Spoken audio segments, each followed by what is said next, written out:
सत्यकेला पक्षरु आपणको स्वागत। Baleshwar police parade पड़िया 21 तारिख ठारू 26 तारिख पर्यंत चली राज्यस्तरीय भलीबॉल और बास्केटबॉल चैंपियनशिप 2026-27 शनिवार संध्यारे उद्यापित हो जाइछि।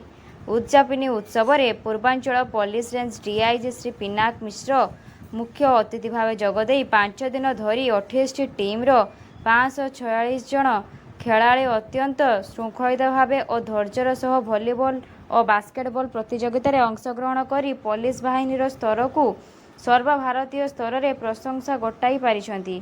बालेश्वर पुलिस एही स्तरीय चैंपियनशिप को अत्यंत त्रुटिमुक्त भाव परिचालना करिथिबारु मुख्य अतिथि समस्त कर्मचारी को साधुवाद जणाइथिले। ओडिशा पुलिस खेलाड़ी माने जापान रे आयोजित विश्वस्तरीय स्तनरण प्रतियोगिता रे मेडल हासिल करी गौरव आनी देइथिबा उल्लेख करथिले। बालेश्वर जिला आरक्षी अधीक्षक प्रत्युष दिवाकर प्रारंभिक भाषण रे फाइनल मैच रो तथ्य उपस्थापन करथिले। एडिशनल एसपी विजेता तालिका घोषणा करथिले।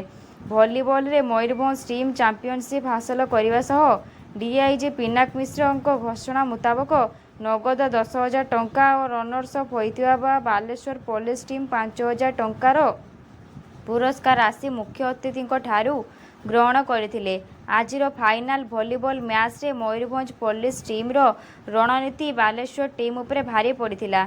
मुख्य अतिथि श्रृंखलित टीम अत्यंत उत्तम खेल प्रदर्शन करिथिबा खेलाड़ी माननकु संबर्धना देइथिले।